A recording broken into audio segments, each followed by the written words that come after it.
Assalamualaikum warahmatullahi wabarakatuh. Masyiral muslimin rahimakumullah. Mari kita sambung kajian kita dalam rangka mencapai kesempurnaan takwa kepada Allah.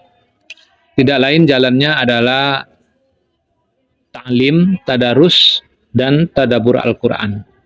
Fungsi awal dari tadabur Quran atau tadarus Quran atau tilawah Al-Quran atau ta'lim Al-Quran atau qiraatil Quran atau tasmi'ul Quran adalah dalam rangka mensucikan jiwa, dalam artian yang pertama adalah mensucikan tanggapan atau mensucikan pandangan. Karena manusia, pandangan-pandangan manusia dipengaruhi oleh satu kekuatan ruhania yang bersifat negatif, yakni nafsu. Sebagaimana yang Allah sebutkan di dalam surat Asy-Syamsi, surat yang ke-91, ayat 7 sampai ayat ke-10. A'udzu billahi minasyaitonir rajim. Bismillahirrahmanirrahim. Wa nafsiu wa ma sawwaha. Demi jiwa yang telah Allah sempurnakan penciptaannya. Fa'alhamaha ujuraha wa taqwaha.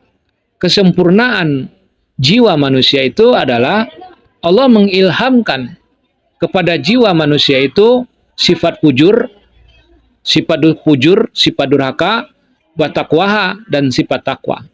Sifat fujur tidak lain adalah hawa nafsu, sedangkan sifat takwa tidak lain adalah akal. Qad aflaha man zakkaha. Beruntunglah orang yang mensucikan jiwanya dari pandangan-pandangan, dari tanggapan-tanggapan hasil pengaruh nafsu yang dipengaruhi pula oleh setan. Maka merugilah orang yang mengotori jiwanya dengan memperturutkan hawa nafsu dan setan. Bagaimana caranya untuk mensucikan jiwa atau mensucikan pandangan? Di dalam surat Al-A'la disebutkan, surat Al-A'la surat ke-87 ayat yang ke-9, ayat yang ke-14 dan ayat yang ke-15. Sungguh beruntunglah orang yang mensucikan jiwanya dari pandangan-pandangan, dari tanggapan-tanggapan hasil pengaruh hawa nafsu dan setan. Wa dzakaras ma rabbihi fasallah. Dengan mengingat pengajaran Tuhan pengatur hidupnya yang dia bina di dalam salat. Yang dimaksud tidak lain adalah Ismullah atau isme, ya, isme Allah, asma Allah, isma Rabbihi, yang dimaksud tidak lain adalah ajaran Allah, yakni Al-Quran. Sebagaimana tujuan Allah mengutus para rasul untuk mentilawahkan Al-Quran adalah dalam rangka wa yuzakkihim ayatina wa yuzakkikum. Fungsi yang kedua dari pembacaan Al-Quran ini adalah wa yuzakkikum. Jadi Rasul diutus adalah dalam rangka penyucian jiwa.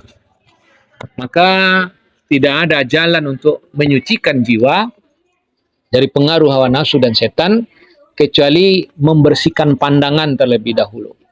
Nah, membersihkan pandangan itu alatnya tidak lain adalah Ismullah atau ismenya Allah. Yang dimaksud adalah ajaran Allah.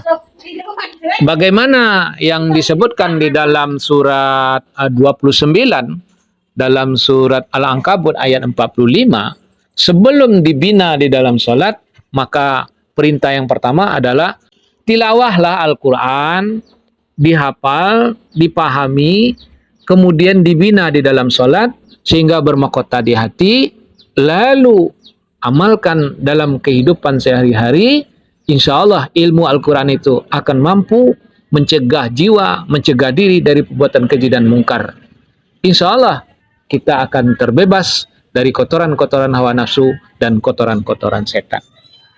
Mari kita sucikan pandangan kita secara bertahap, yang insya Allah akan kita kaji bagaimana pandangan Al-Quran membersihkan tanggapan yang salah terhadap pengaruh hawa nafsu dan setan. Barakallahu lana.